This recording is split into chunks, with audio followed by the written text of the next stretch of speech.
stream live, and I believe we may or may not have some people. Hard to tell.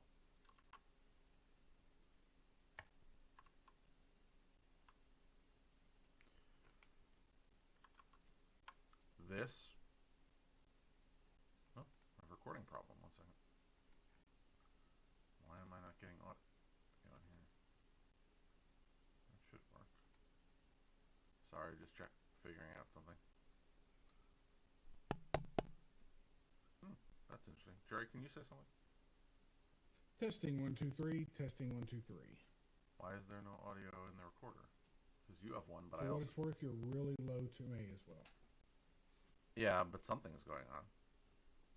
Every week I change nothing, and then all of a sudden you tell me I'm low. But what I'm saying is this should. Let me just see what happens if I switch the input and then switch it back. Sometimes that works. Okay, nothing on. Shouldn't be a problem. Okay, that isn't working either. I didn't touch anything, for the record. That just annoys me when suddenly, you didn't touch anything, and all of a sudden, things just stop working. I believe one time you found that it was an auto gain adjust. Yeah, which I unplugged a while ago. So I didn't unplug that. And that audio that you heard before the program started was actually the audio coming out of the same device in the other direction. So why is it not picking anything up? Now there's audio coming from me. You can hear when I do that, right? Yes. Yeah, that's the microphone. The device that the microphone goes into, every time I talk, a little green light lights up. But for some reason, the backup recorder is not picking up audio. That's interesting. Let me just Recording stopped. Yeah, sorry for the technical problem. Let me try restarting this. No worries. I'll start it back when. Yeah, I know. I always have a backup version of the recording, just in case after that time that you almost forgot to record. So I just run it through, and it may be that your backup version of the recording or my backup version of the recording will have to be the only version of the recording, so that we're not delaying people. Why all of a sudden? Anyway, I will just go without a backup version of the recording, so you will be the only version of the recording. That works. That's happening. You will likely need to do some sort of audio normalization. I don't know why you say that I'm low, but I could adjust it for you. Let's see. This is your input here.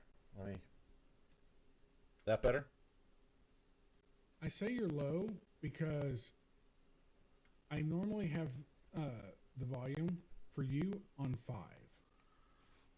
And I can hear you fine. When I have to turn you up to 15 or 20 to hear you well, then I say you're low. Okay, I just upped the gain to you. Is that better? Okay. Do you hear? I have to have you up to 15.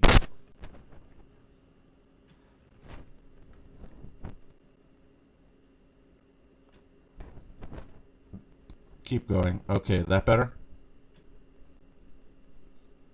Okay, I just upped the gain as much as I could. So something weird happened, even though I deliberately leave this equipment alone. I'm sorry for anybody who decided to join the live stream, because this is not really riveting. But anyway, I have absolutely no idea why, without me touching anything, suddenly the audio is not behaving the way it's supposed to. That annoys me to no end. I'm not sure how you feel about it. Anyway, this is why for a while I was doing everything in hardware. Hardware messes up less often, but yeah, even when I don't touch anything, I don't know. So I guess we'll just start, and yours will be the only version of the recording. So if there's a problem, it's all your fault. Okay, you ready? This is the Techno Buffet podcast, episode number 576, recorded Thursday, February 24th, 2022, in 5, 4, 3, 2, and 1.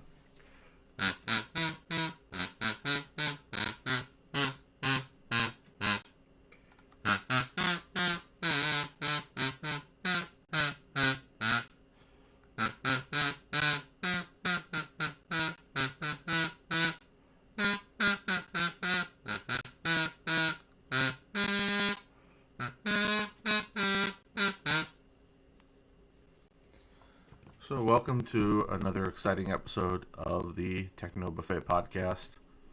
With the more things change, the more things stay the same. So, there's some sort of problem that we couldn't quite isolate, so we're going at it anyway.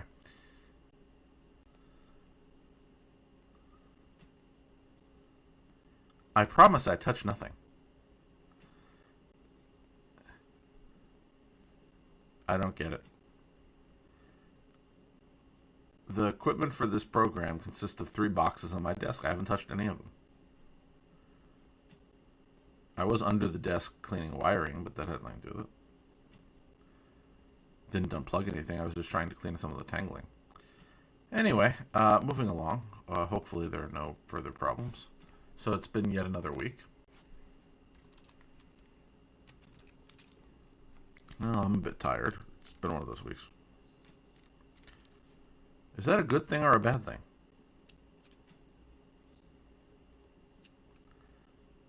Me too. It's been very full. Well, that means tomorrow's Friday, at least.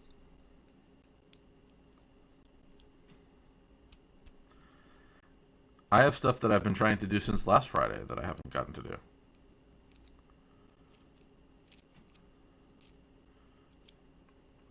Well, I am excited about tomorrow. No, I have a lunchtime digital discussion. Oh, I discovered that one of the local museums, they do online digital discussions around lunchtime, so I can sit, eat lunch, and listen to them tell me interesting facts. Yes. Tomorrow we're going to be talking about the Christie Street connection. The Christie Street connection. Last week... Yeah, the New York Transit Museum. Last week they had a fascinating one about hidden mysteries in New York, and then the week before it was a guided tour of the number 1 train from start to finish without leaving your living room.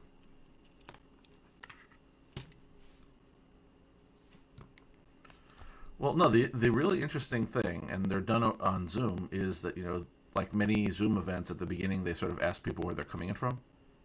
People are tuning in from all over the country, and I think I saw 1 or 2 from outside of the U.S., to listen to lectures on the New York City transit system. If you want the link, I'll send it to you. You have to register, but it's free.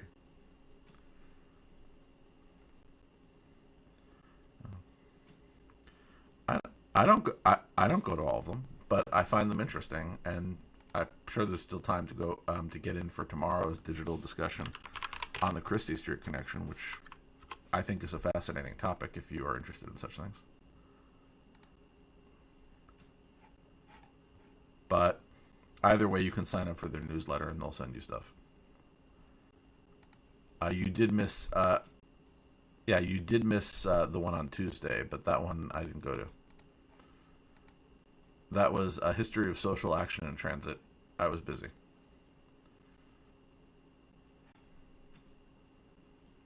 Well, convenient. I do have things other than the show during the week. So I will put that into the show notes if anybody's interested. Again, a little obscure, but you never know who might want to go to one of these things. And I will send it to Jerry, so maybe Jerry will show up.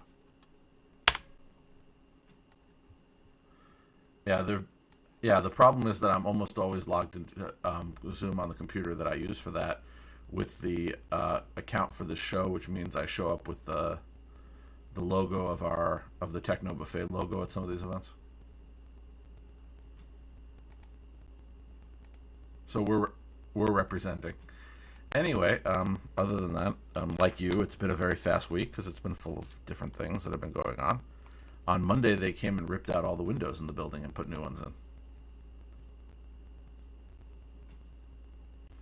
They're actually done in 3 hours. Then on Tuesday, they finally came and got that treadmill, the extra one that I've been trying to get rid of for weeks now.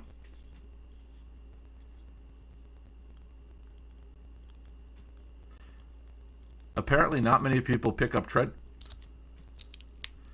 Well, it was one replacement and two showed up. But apparently, there aren't that many people in this area who pick up treadmills because the two guys who showed up said, "Didn't we come here like 2 months ago and picked up a treadmill?" I said, "Yeah, here's another one." They said, "Why?" I said, "They sent me. You picked up the broken one. They sent me two replacements. I've been trying to send it back for a bit now." So that's that. I also, because of the thing with the windows, when you have new windows put in, you have to move things away from the wall, as you might imagine, because they need room to get at the window. And it started a little home automation improvement that I'm going to be doing.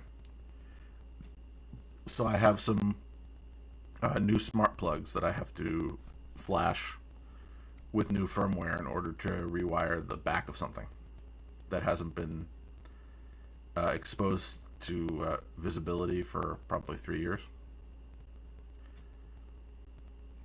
So that may be one of my weekend projects.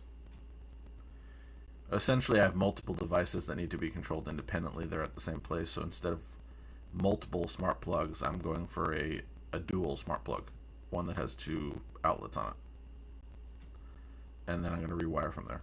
Not that hard. Although half the time, as you know, flashing can be dangerous in the sense that you can buy something and find out that you can't easily flash it, and it's really difficult to disassemble to flash it using pins. And then essentially you wasted your money on the object and have to find some poor relative who doesn't care about local control to take it off your hands.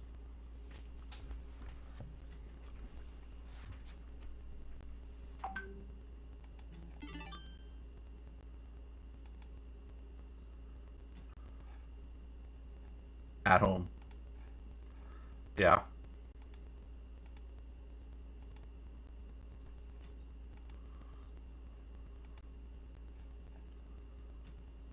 Oh, I love that one.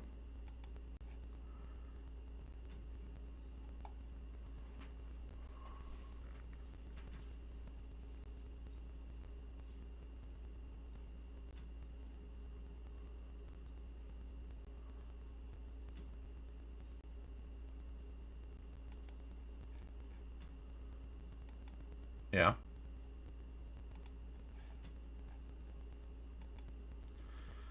And that's running ESP Home or Tasmota. Okay, well, one of the things I've noticed, and I don't know if there's a way to fix it, there might be in terms of settings, is Tasmota doesn't have the formula that determines whether or not something's in use. I have to do that on the Home Assistant side. So I've created the same sort of formula that the ESP Home implementation that Cough uses does as a formula on the device. I'm doing it on the Home Assistant side by saying if the power goes above utilization goes above a certain threshold, that's in use.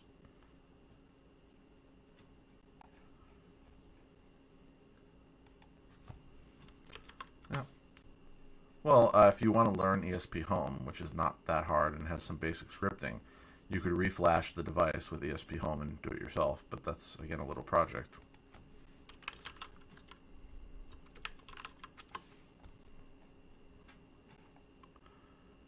Well, again, you wouldn't have to worry about the hard part of flashing it, which is getting devices that are easy to flash. So, again, there are options. Remember, you should be able to get the code that the Cough plug uses because their custom configuration is available. You might be able to make it work.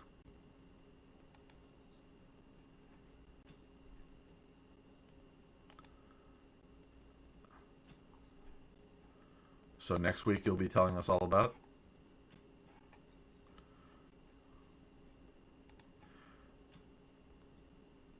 Good luck.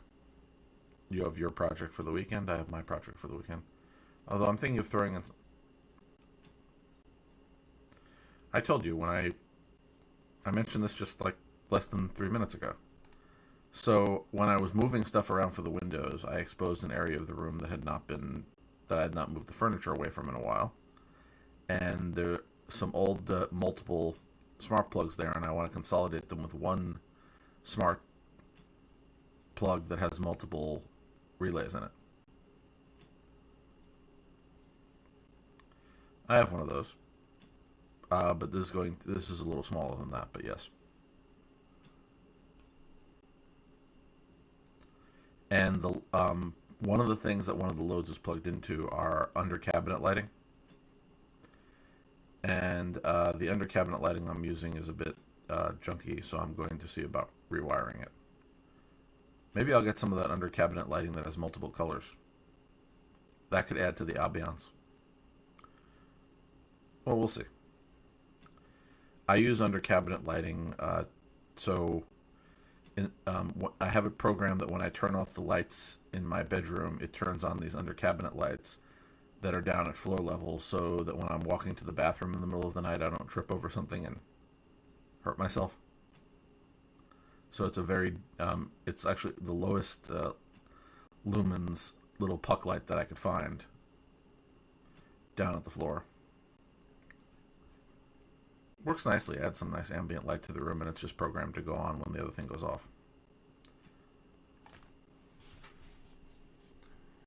And the other nice thing is if I do it the right way, because now, since my original programming of this particular feature, all of the lights in question are now controlled by a Tasmota-based device, and they do device groups. I might be able to do the inverse behavior totally on the devices themselves without Home Assistant. Well, it's not really an automation. It's essentially a toggle. So one of the nice things, Tasmota has good features and ESP Home has good features, and they sort of different strengths. I tend to have started using ESP Home more for sensor type devices, even though I have used it for switches and such. But Tasmota I tend to use more for lights and switches because they have some nicer features designed around that. And one of the ones that I've started using more recently was, which I mentioned to you, was device groups. So device groups are essentially the ability to tie together Tasmota devices directly using multicast rather than having the devices controlled via Home Assistant. They're still controlled that way for other types of automations. But here I have certain behaviors. For example, the light switch in this room is a Tasmota controlled light switch. However, the ceiling fan is not controlled by the light switch. It has its own Tasmota device in it. So I was able to come up with this weird configuration where if I press the switch, it toggles a relay, which is not a real relay. It's a simulated relay in the software on the switch. And that relay is in a device group with the light and the fan in the ceiling. So if I press the button once, it does something. If I press the button twice, it does something else.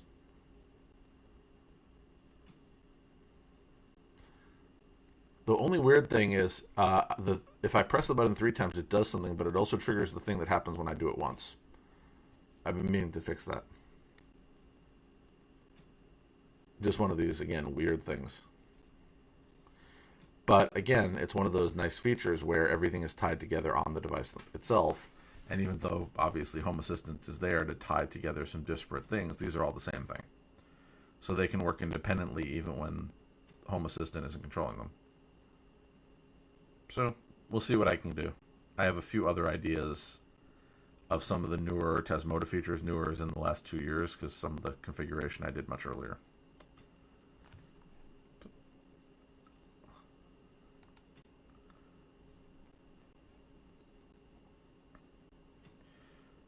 Yes. What happened? Yeah.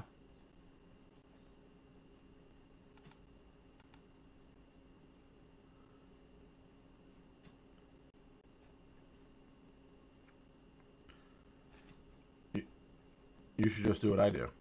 I have an on-air sign. Well, the problem is it isn't by the door, so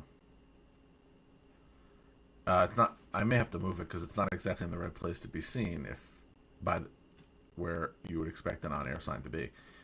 But I have it in the background here, and it is remotely controllable because it has a smart bulb inside it. So you put a red thing.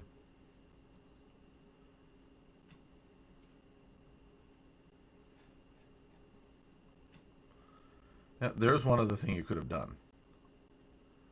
Outside of your office, is there a light?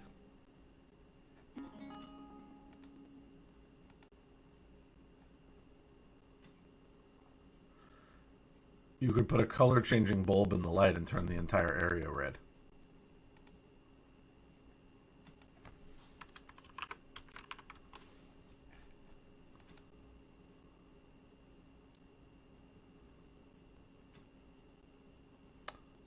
Yeah, I have a hallway in between my bedroom and the living room, and it has a color changing bulb, and I do at night so that I can head to the bathroom again without destroying my night vision.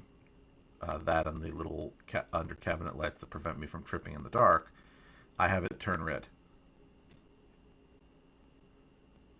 So if I need it during the day, it's bright white. So color changing bulbs have their place. Yep. So few things, not as much news and discussion topics as there were last week.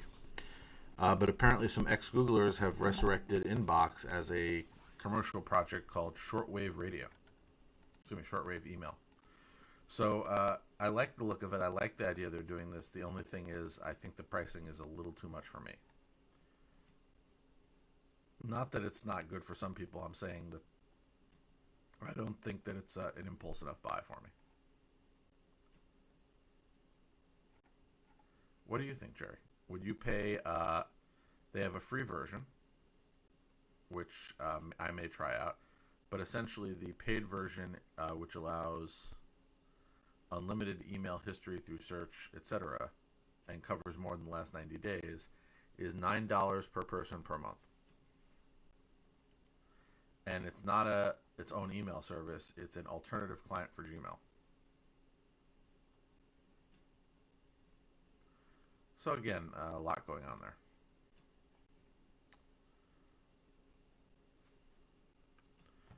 But I was working also earlier this week on something to take one thing out of my email account.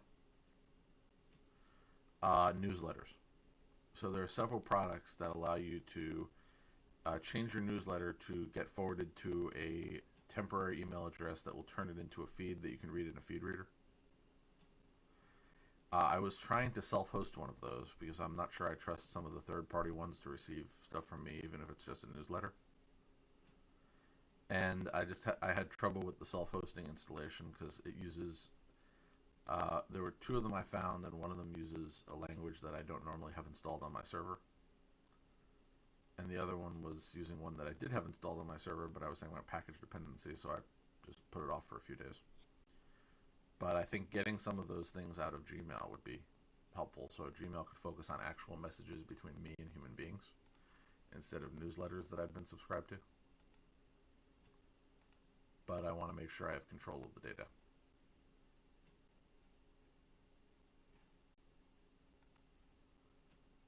Well, again, I don't think that the people who run the self-hosted version of this stuff are necessarily untrustworthy. I just like self-hosting.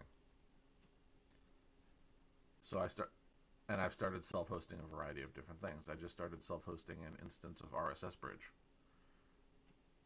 So once again, since I do a lot of reading using a feed reader, this is a project where you can sort of write scripts to convert things that don't have feeds into feeds. And it's written in PHP, and since I do some PHP programming, I was able to write a few of these bridges myself and then take advantage of the ones other people are writing to forward more things into my feed reader from different disparate sources. So it gives me something to do. Trying to get more information in a format I'll actually read it. So moving along, if you are a automobile enthusiast, apparently smart adaptive headlights are finally coming to the United States. Well, whenever I find, like more intelligent technology, that's a topic I think both of us end up having something to say about, even if it's just that's interesting. So adaptive driving beams are a headlight technology with automated beam forming. So computer aims light in different directions and can brighten a path directly ahead and dim lights that shine outward to avoid blinding incoming drivers.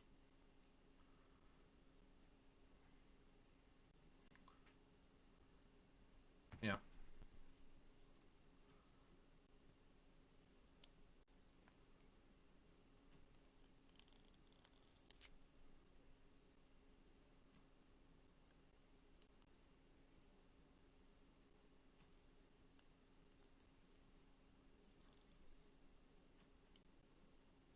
Yeah, possibly. Yeah, what's illegal in the U.S. would be automatic high beams, and I've seen that on a car where essentially it will turn on or off the high beams in response to conditions ahead. But this would again change it. So this feature allows you to keep the central beam, but dimming the extremities in order to avoid problems with oncoming traffic. So since this feature, they've adopted rules for this feature to be allowed in the US, you can expect that cars starting next year will start to be equipped with it. There's no technology advancement because it's technology they already had, they just couldn't put in.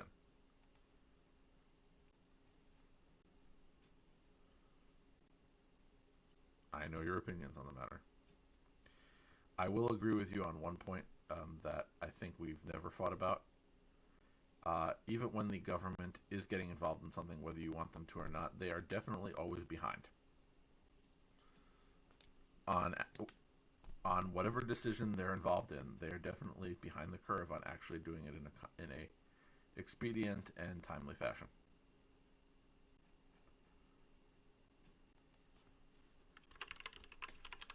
So let's see what else. If you are looking at the Google Play Store, the app listings now show the minimum version of Android that the app supports. So that can be useful. Yeah. Not much to debate on that, though. If I found this next one interesting, that apparently the next version of Android has shelf support for another private DNS standard.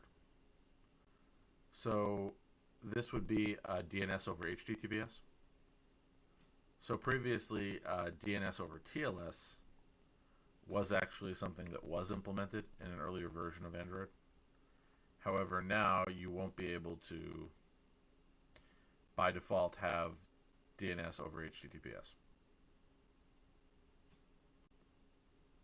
What do you think, Jerry?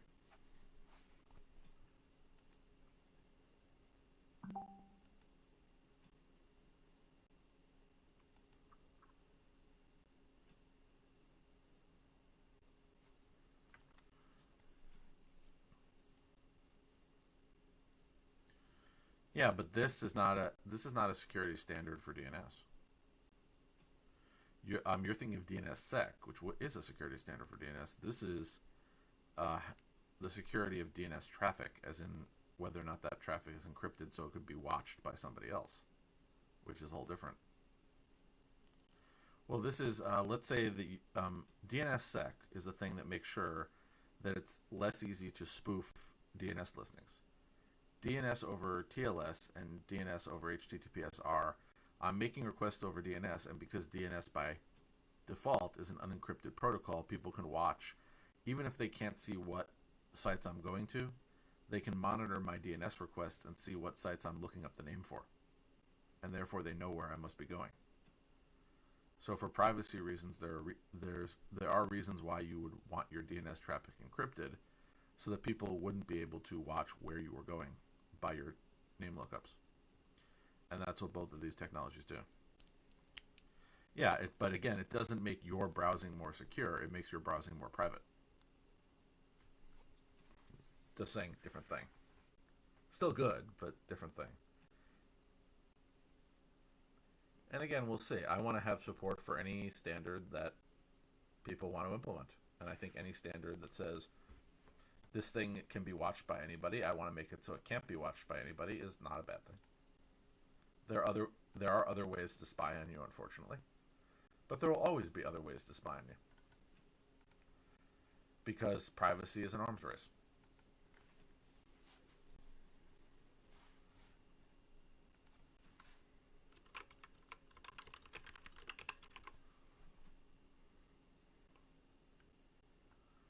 Yeah, and for I've been enabling DNSSEC for a lot of domains that I control. One of the other things that I was doing this week, and I sort of, if you've noticed over the years, skip from project to project. I don't necessarily get one project completely done. I vary them so that I don't feel like I'm bored with any one thing. So I do a little of a lot of things. One of the other things I was doing happened to be updating DNS profiles in my Registrar account because of the whole thing with Google going to charge me. The Google Workspace free account thing. So a lot of them were linked into the Google Workspace account, so I'm trying to scale down to a minimum. So I've been redirecting some of the email handling from Workspace over to a generic forward, which doesn't cost me any money. So essentially, let's say I told you that I gave you a generic forward at technobuffet.com that goes to your regular email address. So if anybody tries to email you at technobuffet.com, they get your normal email. I don't feel uncomfortable saying that publicly on the show because you've given out your public email on the show multiple times. So if you email Jerry at technobuffet.com, it forwards to Jerry's email. So you don't have to remember his incredibly hard email address. Yes. Also, we have podcast at technobuffet.com, and all of those forward, they don't have mailboxes behind them, and that was what I was doing. So I was, at the same time, on every time I switched one of these over, I was enabling DNSSEC, so a little better security on my domains. Anyway, moving along, I found this next one interesting not because of the continued discussion of material use support, but I was looking at the app that the article was talking about. So this is a movie and TV show tracking app series guide. So apparently this is an app that tracks your entertainment consumption so you can keep a record of what shows and movies you watched when.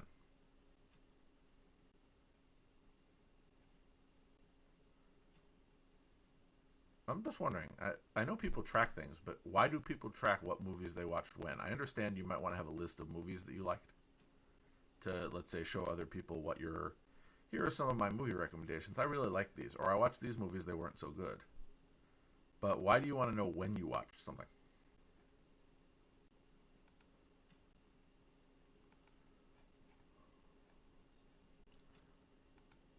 Yeah, I'm just saying the when.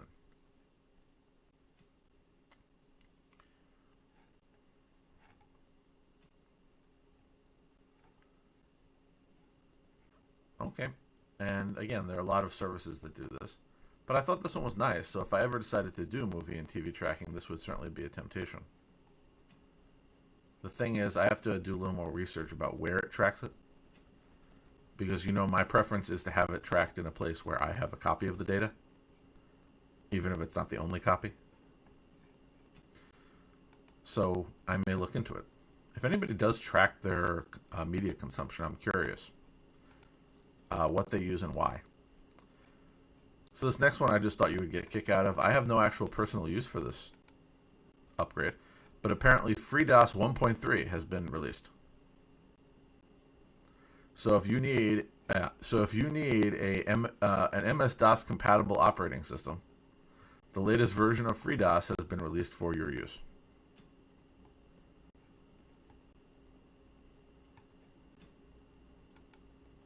Well, the idea is if you happen to have an old program that needs DOS, this is that. And then, you know, it's been feature complete for years, so there are no, you know, technology upgrades. But every so often they have to release, you know, minor bug fixes.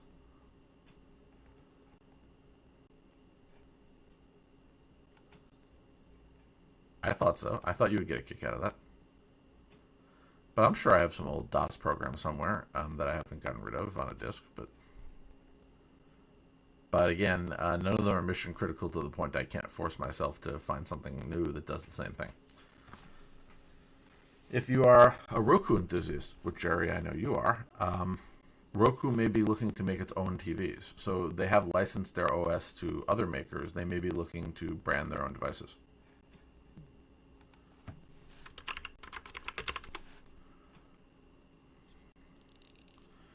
Well, again, how do you feel about Google deciding to make its own phones and when they previously just made an operating system used by phones? No, I'm saying this is not a new concept. A company that would license out their technology deciding that they're going to try their own. Look at when Amazon tried to make a phone, which was admittedly a flop. But when they made a media streaming device, I'm not going to say that it was a success, but it's out there because of the Amazon juggernaut, if nothing else. So Roku is looking to distinguish itself where it's having increasing competition from Android TV and other devices, including Fire TV, which Amazon sells as a loss leader a lot. So I could see why they might be saying that they're going to part with somebody and the brand will be, instead of it being a, let's say mine, a TCL powered by Roku TV, it'll be a Roku TV even if there's another manufacturer making some of the hardware. Which, as you know, Google doesn't have its own manufacturing plant per se. So it doesn't necessarily mean that they're going to be doing start to finish construction. If you're still using Tasker for Android, and by the way, Jerry, I am sorry I did not come across any iOS stories this week, so if you have any, please feel free to add them in. Yeah, but this next one is nice because Tasker now has these custom toasts. So essentially, you know what a toast is. It's essentially a pop-up message. So previously they were fairly generic. Now you can add photos, you can color them, you can make them look better. So they're essentially rich. So I think that's a nice little feature. Yeah. I assume they're only as pretty as you can make them, but you can make them pretty.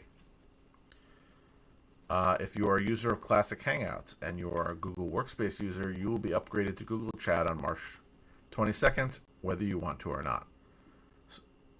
So essentially, this is the final phase of migrating Classic Hangouts to Google Chat for Workspace customers. So again, non-Workspace customers are a little different, but what they're going to do is they're going to start on that day by turning on the Chat Preferred setting. So if you have not already changed your organization settings to Chat Preferred, they're going to do that for you. That means they're going to start redirecting people to Chat who hadn't migrated already. And that's the next step. Eventually, the final step will be that the old stuff can't be accessed at all. So, and that's coming next. So they're going to turn it on. And then the next part is they're going to make it so that they're going to get rid of features over the course of 5 weeks beginning in April.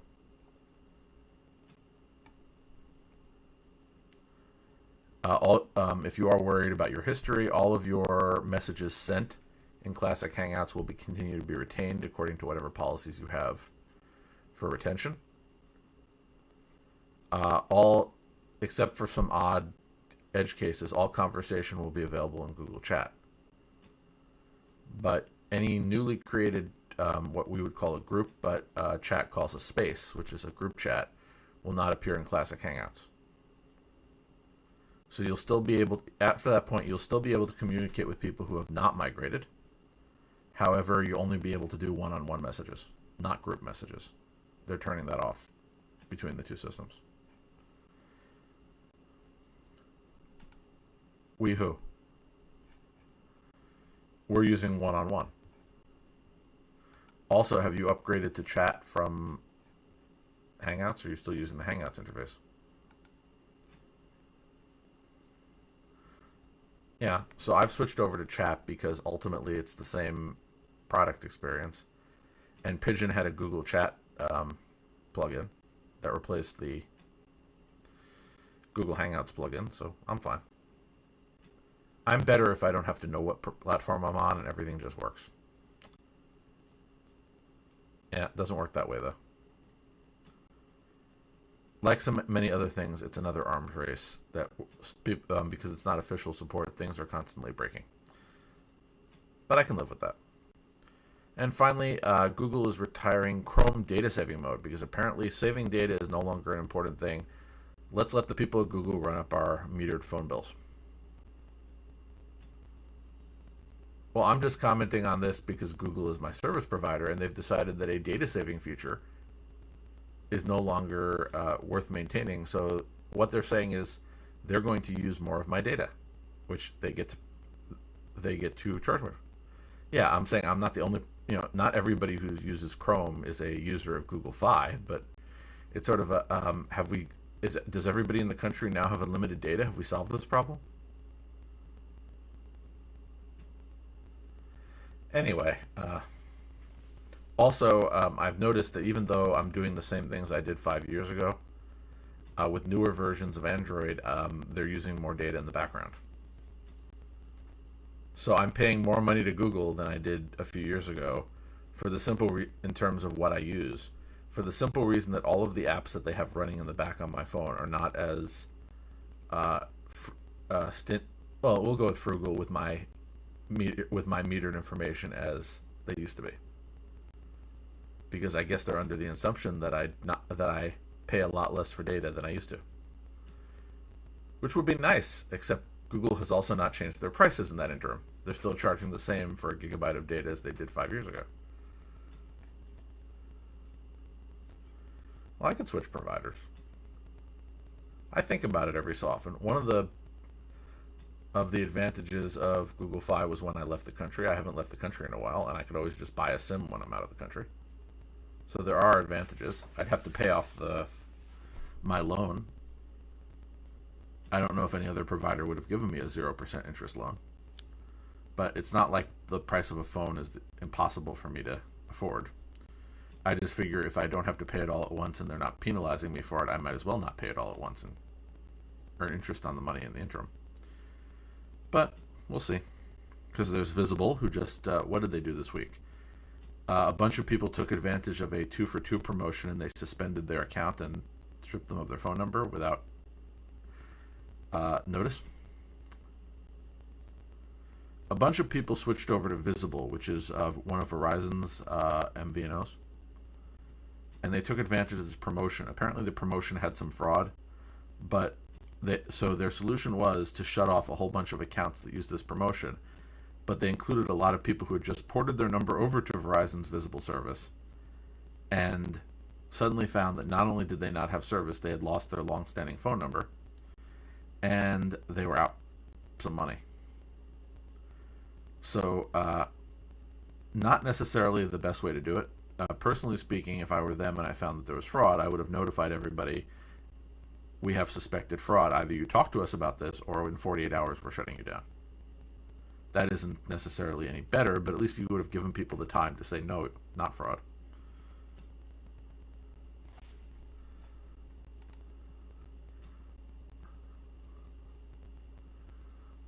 I got the phone number that I use on my cell phone, I got when I started out with an emergency cell phone.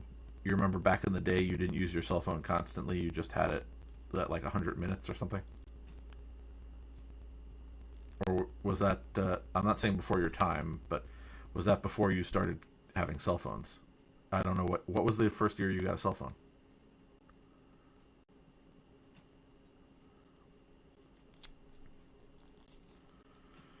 Okay, so yeah, and the rest of the world was always a bit different about the plans. But that's why I was asking, because I know where you were around roughly that time. The first cell phone I got was 100 minutes a month in 1999, and my mother bought it for me when I went off to school because she was worried about me and wanted to make sure if I was getting robbed or killed that I'd be able to call her. So I didn't use it very much because 100 minutes is not that much. Then they added in, the unlimited night and weekend minutes, which was the thing back in the day. So then I would use it a lot at night. But then there was that unfortunate incident back in '01 in Ohio, where I ran up a $600 overage charge due to a misinterpretation of the rules. Also, there was this weird rule at the time that I had unlimited data. Because back then it was minutes that were expensive and nobody cared about data. And now it's sort of the other way around. But back then, back in January of 2001, I decided Amtrak was doing a $33 each way special from New York's Penn Station to Chicago Union Station. So I said, I've never taken a long distance train ride in the United States. For $33, why not? So I called somebody I knew right outside of Chicago. I said, want me to come visit? They said yes. So I took the train to Chicago and I took it back. And I wanted to be able to use my computer on the train, so I actually connected it up and used the phone as a modem, which was a novel idea back in the day. So the minute charges on that, despite the way that they described it in literature, were not exactly as described. And I had a whole fight with them about what it said versus what they actually billed me for. But the good old days of cell phones. And now, again, technology has marched on. I've had the same phone number since 1999, despite the fact I've migrated my phone since then. I started out on Bell Atlantic, which became Verizon, and then migrated over to Ting after many years, and then migrated from Ting over to Google Fi. Sometimes I think about going back to Ting, or to T-Mobile, or one of the other things. That you, Jerry? It sounded like a sipping noise. Okay. I don't know what it was.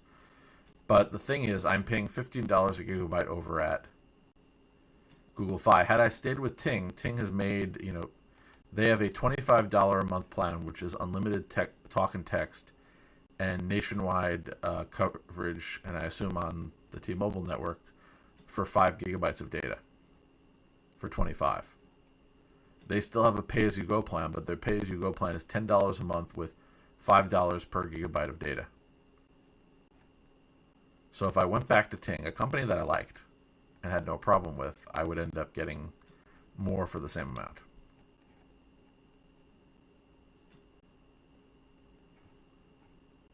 Also now, well, no, I'm no longer a shareholder.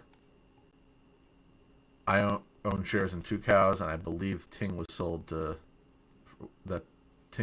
from Two Cows. Anyway, disappointment. So anyway, that brings us to the end of what's going on this week. And next week I should have many interesting things to talk about. You know why, Jerry? Well, I was going to say, I'm going to believe that I'm going to accomplish many things in the next 7 days to talk about. I'm choosing to be optimistic because some weeks I accomplish very little, in my opinion. I may be hard on myself sometimes about that, but... And I may have stories of my upcoming jury duty, which I will convey to the extent that the law allows me to. Well, remember, if on Thursday I'm actually on a jury trial, I'm not allowed to talk about it. If I'm off a jury trial, I'm sort of allowed to talk about it, but I'm not supposed to give too many details for various reasons.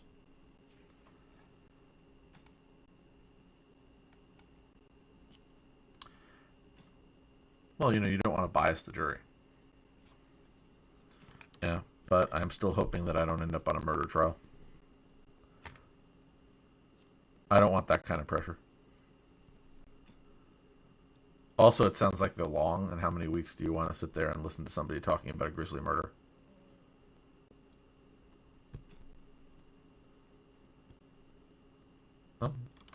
So until next time, when I continue to inch ever closer to automating the show notes. I did some work on... I'm getting close. I fixed a whole bunch more bugs. And remember, this particular software, while I probably will put it up on GitHub, in case somebody else wants to use it, the audience is me. So it doesn't have to work for everybody, it just has to work for me. Eventually, I may make it work for you, so you can contribute links in. But you said you wanted to start by sending me potential articles to add to the show notes by email, and you haven't done that, so I figure I don't need to rush on that feature.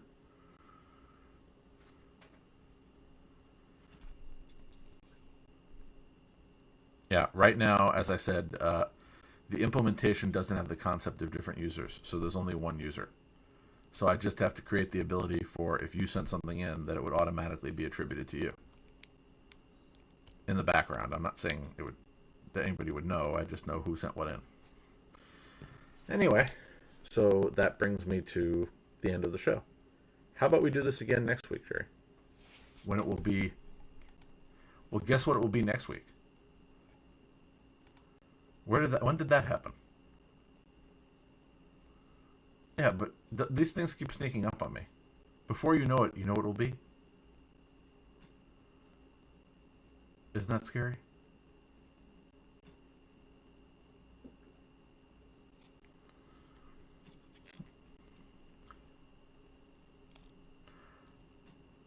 I'm trying to think of a witty response to that. I don't think I have one.